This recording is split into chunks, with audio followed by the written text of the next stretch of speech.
రామారావు గారు, మీరు చెప్పండి. తెలంగాణ రాజకీయాల్లో ప్రజా సమస్యలు, సాగునీటి లభ్యత కంటే నేతల వ్యక్తిగత దూషణలు, హింసాత్మక భావజాలమే ఎందుకు ప్రాధాన్యత సంతరించుకుంటున్నాయంటే ఏం చెప్తారు? చక్రి గారు, మీకు అట్లాగే పెద్ద రామరెడ్డి గారికి, శ్రీనివాసరావు గారికి, అట్లాగే మీకు యువమిత్రుడు నిఖిల్కి నమస్కారం. అట్లాగే నమస్కారం. రాజ్ న్యూస్ ప్రేక్షకులకు కూడా కొంచెం సత్యం పలకాలంటే కష్టం అనిపిస్తుంది. ఎందుకంటే పార్టీలు కూడా మాకు కూడా అంటగంటున్నారు. ఇప్పుడు రామరెడ్డి గారి విమర్శలకు కానీ, శ్రీనివాసరావు గారి విమర్శలకు నిఖిల్ రావు సమాధానం చెప్తారు, వాళ్ళు చూసుకుంటారు. కానీ ఈ వాస్తవాలు రైతాంగం ఏం కోరుతుంది, ఏం కష్టపడుతుంది కొంచెం మాట్లాడుతున్న ప్రయత్నం చేస్తారు. What next? ఇప్పుడు కాళేశ్వరం కూలేశ్వరం అయిందా, లేకపోతే కాళేశ్వరం మరి నిజంగా కాళేశ్వరమేనా, లేకపోతే కాళేశ్వరం మీద రామేశ్వరం అవుతుందా అనేది మా మూడు పార్టీలు చేసుకుంటున్నాయి. కాదంటే వాళ్ళు కూడా సమాధానం చెప్పుకొని ఇప్పుడు కరువు వచ్చింది, ఎల్నినో వచ్చింది. ఎల్నినో సమస్య వచ్చినప్పుడు దీన్ని ఎట్లా అధిగమిద్దాం ప్రభుత్వం మీద ఉంటది. కానీ ఇప్పుడు కాశీ చెట్టుకు రాళ్ళు పడతారు, కానీ ప్రతిపక్షంలో కూర్చున్న వాడి మీద మాట్లాడరు కదా. ఎవరు అధికారంలో ఉంది? ఇప్పుడు రామరెడ్డి గారు ఉన్నట్టు 2 ఏళ్లలో ఏం చేసినా సమస్య. 3వ వర్షకాలం కూడా పోతుంది. మననే చావుకావురు చల్లగా చెప్పినట్టు మనకు ఉత్తమ్ కుమార్ రెడ్డి గారు ఏమంటున్నారు, 2027 జూన్ తర్వాత జూలైలో నీళ్లు ఇస్తారట. అంటే ఈ ఆ వర్షకాలం కూడా పోతుంది కదా. అప్పటికి రిపేర్లు అయితే కావో తెలియదు మనకి. కనుక నిన్నటి భాషను రామరెడ్డి గారు అక్కడికి శ్రీనివాసరావు గారు పెద్దలు వారు కూడా సమర్థించుకోలేకపోతున్నారు చెప్పాలంటే. ఎందుకంటే ఫ్లోలో వచ్చిన మాటలు కాదు సార్, మీరు క్షమించాలి శ్రీనివాసరావు గారు. గుడ్లు విక్తం, పేగులు మెడలేసుకుంటున్నాం, ఏది పడితే అది మాట్లాడింది. భాష కూడా అది ఫ్లోలో వచ్చింది కాదు కదా. నేనేమంటా అంటే సమాధానం చెప్పాలి సార్. ఏమన్నా ఇప్పుడెప్పుడు పలుకు ఆడంబరం గాను, సజ్జనుండు పలుకు చల్లగాను, కంచు మోగినట్టు కలకమ్ము మోగున విషదార్థ గాను, ఇట్లాంటి చూశాను. నేను రేవంత్ రెడ్డి గారు అభినందించిన సందర్భాలు చాలా ఉన్నాయి. కాదు, రేవంత్ రెడ్డి మంచి చేస్తే మంచి, అందరు సలహాలు తీసుకుంటాను, ఓవైసీ సలహా కూడా తీసుకుంటాను ఇచ్చిన మొదట్లో. దాన్ని పాటిస్తున్నాడు కదా. నేనేమంటా అంటే ఎవరి తప్పులు వాళ్ళకు ఉన్నాయి. ఇప్పుడు ఆ తప్పులకు పోయి అసెంబ్లీకి ఎందుకు వచ్చాడు, ఈయన మీద అది మాట్లాడతారు. ఇప్పుడు తక్షణ కర్తవ్యం ఏమిటి అంటే ఖచ్చితంగా రిటైర్డ్ ఇంజనీర్ గా నేను కూడా డిమాండ్ చేస్తున్నా అప్పటి నుంచి. ఆఖరికి బీజేపీ నాయకుడు ఈటల రాజేంద్ర గారు అన్నారు కదా సార్, ఇప్పుడు అవినీతి ఉంది. నేనంటున్నా ఆయన అంతకు ముందే నేను మొత్తుకుంటున్నాను. రామరెడ్డి గారు నాకు ఎప్పుడు వాద వివాదాలు జరుగుతుంటాయి. నిఖిల్ లేదు మీకు. నేనేమంటున్నానంటే ఈటల రాజేంద్ర గారు నేనన్న మాట 2 తర్వాత అనడా లేదా? అవినీతి ఉంది, అవినీతి ఏంటి, ఎవరు పబ్లిక్ మనీ దోపిడీ చేసినా వాళ్ళు జైలుకు పంపండి, నేను ఇవ్వరం కాదమ్మా. కానీ మేడిగడ్డ ప్రాజెక్టు గురించి, ముఖ్యంగా ఈ కాళేశ్వరం ప్రాజెక్టు గురించి అపోహలు సృష్టించకండి అంటున్నాను. చాలా మంది నేను వాళ్ళ వాకింగ్ పోయినప్పుడు కూడా కాళేశ్వరం అంటే మేడిగడ్డ ఒకటే అనుకుంటాం సార్. నిన్న మొన్న నుంచి సోషల్ మీడియాలో చాలా వస్తున్నాయి. అసలు కాళేశ్వరం అంటే ఇన్ని ప్రాజెక్టులు ఉన్నాయా, ఇన్ని పంప్ హౌస్లు ఉన్నాయా, ఇన్ని సొరంగాలు ఉన్నాయా, ఇంత కాలువలు ఉన్నాయా, ఇన్ని రిజర్వాయర్లు కట్టినరా అని నిన్న మొన్న. అంటే బీఆర్ఎస్ చేసిన తప్పేంది? అసలు వాళ్ళు 2 ఏళ్ల నుంచి అబద్ధం చేస్తుంటే దాన్ని కౌంటర్ సరిగ్గా చేసుకోలేదు. వాళ్ళు తప్పు వాళ్ళదే అంటున్నారు. కానీ మాలాంటి వాళ్ళు ఆనాడిన ఇదేంటి ఒకటే చెప్తున్నాం ఏంటంటే, మేడిగడ్డ 2 పిల్లలు కుంగిపోతే ఆ 2 పిల్లలు రిపేర్ చేయడానికి నేను అవసరం లేదు. కుంగిపోయింది 2023 అక్టోబర్లో కుంగిపోయింది. 2 నెలల లోపల కొత్త ప్రభుత్వం వచ్చిన తర్వాత చెర్ల బర్లను తోలి మన కొమ్మలకు బేరం చేసినట్టు NDSC ఆగమేఘాల మీదకి వచ్చి ఆ నీళ్లు నిండుగా ఉన్నప్పుడు ఒక రిపోర్ట్ ఇచ్చింది, ఇది పనికి రాదన్నది. వెంటనే ఏం చేసి 3 బ్యారేజీలు ఖాళీ చేశారు. అన్ని నిండుగా ఉండే 2023 అక్టోబర్ నవంబర్లో నిండుగా ఉండే, బాగానే మొత్తం ఖాళీ చేసిన తర్వాత బయటపడ్డాయి కదా, కొమ్ముల బర్లా బయటపడ్డాయి కదా. ఆ తర్వాత 2 వానాకాలంలో పోయినాయి కదా. ఆ తర్వాత 6 నెలలకి ఇదే NDSC రిపోర్ట్, కేంద్ర ప్రభుత్వ సంస్థ, స్వతంత్ర సంస్థ, వాళ్ళు ఏమన్నారు, ఆ 2 పిల్లలు బాగు చేసుకోవాలి, అట్లాగే మీది 2 బ్యారేజీలు కూడా. అసెంబ్లీ సాక్షిగా అబద్ధాలు చెప్పిండు ఉత్తమ్ కుమార్ రెడ్డి గారు. ఆ 2 బ్యారేజీలకు సీపేజ్ ఉన్నది, కింది నుంచి పోతుండే నీళ్లు, దాన్ని కూడా చిన్న రిపేర్ చేసుకుంటే బాగుంటది. అంటే ఎల్ఎన్టీ నోటీసులు ఇచ్చారు. ఎల్ఎన్టీ వాళ్ళకి 560 కోట్ల రూపాయలు అయితే మేమే పెట్టుకోవాలని చేస్తామని కూడా చెప్పింది. BC Ghosh commission report enquiry జరుగుతుంది, దానికి అదే నడుస్తుంది. అట్లాగే విజిలెన్స్ ఎంక్వైరీ 2 నడుస్తున్నాయి. విజిలెన్స్ ఎంక్వైరీలో 18 మంది అధికారుల మీద చర్య తీసుకోమని విజిలెన్స్ కమిషన్ రిపోర్ట్ ఇచ్చిందండి. ఇప్పటిదాకా మరి ఎందుకు చేసుకుంటలేరు? ఇప్పుడు ఇంజనీర్లు బెదిరిస్తున్నారు రేవంత్ రెడ్డి గారు, కానీ ఇంజనీర్లు బెదిరించే బదులు ఆ 18 మంది మీద ఎందుకు చర్య తీసుకోలేదు? మా గజ్వేల్ CEO మన చీఫ్ ఇంజనీరు హరిరామ్ అని 200 కోట్లు దొరికింది. అట్లాగే ఒక కరీంనగర్ జిల్లాలో ఇంకొక అధికారిని బట్టి ఆయన 300 కోట్ల రూపాయలు ఆస్తి దొరికినాయి. 100 కోట్ల రూపాయలు అధికారులు దోచుకుంటే అవినీతి జరిగింది, ఖచ్చితంగా అవినీతి జరిగింది రామారావు గారు. అవినీతి జరిగింది, నేను చెప్తున్నా కదా. ఇప్పుడు చెప్తున్నాను.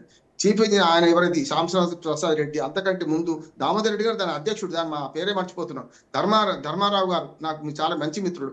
వీళ్ళందరూ సలహాలు సూచనలు తీసుకుని నాకు 10 సార్లు అక్కడికి పోయించిన నా అంచనా ఏంటంటే, గడ్డకును ఈ కన్నేపల్లికి పంప్ హౌస్ 16 కిలోమీటర్ల దూరం ఉంటుంది. కన్నేపల్లి పంప్ హౌస్ లో ఆనాడు మోటార్లు ఎందుకు మునిగిపోయినాయి, మన రేవంత్ రెడ్డి గారు మాట్లాడు, మోటార్లు ఎందుకు మునిగిపోయినాయి అంటే అది ఒక 10 మీటర్ల లోతుకి కట్టింది అన్నాడు. ఇప్పుడైతే అది మంచి చెడ్డు, మరక కూడా మంచిదే అన్నట్టు. నీళ్ళైతే 1,00,000 క్యూసెక్లు 65,000 క్యూసెక్కులు వస్తేనే ఆడ మోటార్లు ఆన్ చేయొచ్చు. ఎప్పుడు ఏ డ్యామ్ అడ్డం కట్టకుండా గేట్లు కిందికి దించకుండా అని రిపోర్ట్ ఇచ్చి ఆ రిపోర్ట్ మీద ఎంక్వైరీ చేయించండి. నిజంగానే వాళ్ళు తప్పైతే జైలుకు పంపుతాం. శ్యాంప్రసాద్ రెడ్డి గారు, దామోదర్ రెడ్డి గారు అందరు జైలుకు పంపుతా ఉంటున్నాడు. నేనేమంటే వాటి రిపోర్ట్ మీద చర్చించకుండా ఈ అవాకు చెవాకులు మాట్లాడడం ఏంది?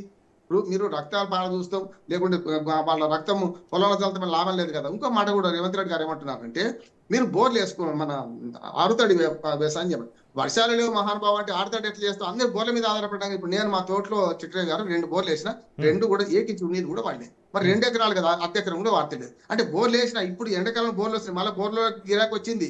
ఒక్కొక్కడు 3 లక్షలు 2 లక్షల రూపాయలు పెట్టి మోటార్లు బోర్లు వేయాల్సిన పరిస్థితి వచ్చింది అంటున్నాం.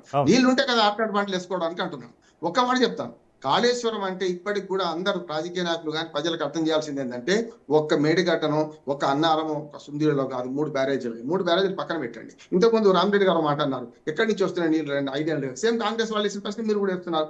అది తప్పు అంటున్నాను. ఎక్కడి నుంచి వచ్చినాయి అంటే, ఎల్లంపల్లి కాంగ్రెసే కట్టింది, కానీ ఎల్లంపల్లి మీద మిడ్మానేరు కొట్టకపోతే ఇదే మనకు కోమటిరెడ్డి వెంకటరెడ్డి వాళ్ళ బంధువులు దాని కాంట్రాక్టర్లు, ఆయన కూడా అందులో ఉన్నా అంటున్నారు. మిడ్మానేరు మళ్ళా కట్టుకున్నాం, మనం పోయి చూసి తెలుస్తుంది సార్. మిడిమానేరు కింద మనం ఏం కట్టుకున్నాం? అన్నసాగర్ కట్టుకున్నాం.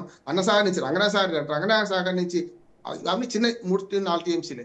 కానీ మిడిమానేరు పెద్ద అనుకోండి, రంగనాయక సాగర్ కానీ అన్నసాగర్ కానీ. ఆ తర్వాత కిందికి వస్తే మనకు మళ్ళీ 3.5 టీఎంసీలు రంగనాయక సాగర్, మల్లన్న సాగర్ 50 టీఎంసీలు అండి. రిజర్వాయర్ ఇది, అంటే ఒక నది లేదు, ఏం లేదు, జస్ట్ ఒక గంగాళన్నం కట్టుకున్నాం. ఆ తర్వాత మన కొండపోచమ్మ, ఆ రెండింటి మధ్య నేను ఉంటాను. తెల్ల లేస్తే అటుపక్క అదో 10 కిలోమీటర్, ఇదో 10 కిలోమీటర్ దూరంలో ఉంటాను. కొండపోచమ్మ నుంచి మళ్ళీ బసవాస్పూర్ కట్టుకున్నాం కదా. ఇవన్నీ రిజర్వాయర్ 93,94,00,000 కోట్ల రూపాయలు అవుతున్నాయో, ఇవన్నీ కూడా దీని కిందకే వచ్చేది. 1,00,000 కోట్లు కాదు, 93,94,000 కోట్ల రూపాయలు అంటే 1,00,000 కోట్లు కావేవి. ఇవన్నీ ఉన్నాయి కదా, కాలువలు, రిజర్వాయర్లు, సబ్ స్టేషన్లు, ఇవన్నీ సముదాయం. వాళ్ళ ఎన్డీఎస్ ఏమన్నది అంటే, ఆ 2 పిల్లలు బాగా చేయాలంటే 7 పిల్లలు కూడా కొట్టాలి. సైడ్ 7th బ్లాక్ 6 పిల్లలు తీసేయాలనుకో, తీసేసి నష్టమైంది 300-400 కోట్లు ఖర్చు అవుతాయి. పోనీ అవి ఏలేదు. ఇప్పుడు ప్రత్యామ్నాయం ఇంజనీర్లు చూపెడుతున్నారు చక్రి గారు. అందులో ఏమంటారు స్పష్టంగా, కన్నేపల్లి నుంచి ఇటు ఎత్తికొస్తే 3.5 టీఎంసీలు అన్నారం దానిలో అవి కొట్టుకోలే కదా, కనీసం పిల్లలు గుంగిపోలే కదా. సీపేజ్ ఉంటే ఉంది అండి, కితికే పోతే నా నీళ్లు పోతాయి. దాన్ని 3.5 టీఎంసీలు అని నింపితే, అక్కడి నుంచి ఎత్తిపోస్తే మళ్ళీ పైన ఇంకొక 2-3 టీఎంసీలు మన సుందీలో నింపితే, అక్కడి నుంచి ఎల్లంపల్లి డెడ్ స్టోరేజ్ జరుగుతుంది. ఇంకొక 15 రోజుల్లో ప్రమాద గంటలు మోగుతున్నాయి. హైదరాబాద్ కు నీళ్లు రావడం అయిపోతుంది, తాగునీరు కూడా పోతుంది. ఈ దేశంలో అవాకులు చెవకులు ముఖ్యమంత్రి స్థాయిలో అటువంటి మాట్లాడుకొని ఎదుటి ప్రతిపక్ష నాయకులను ఈ రకంగా మాట్లాడితే లాభం లేదు. ఇది ఇప్పుడు ఏమో తుంపిల్ల బలం చూపెడుతున్నారు, రేపు పొద్దున అసలు బలం వస్తుంది. రైతులు ఏడుస్తున్నారు, రైతులు 3 రకాలు ఏడుస్తున్నారు. పంట చెప్పండి.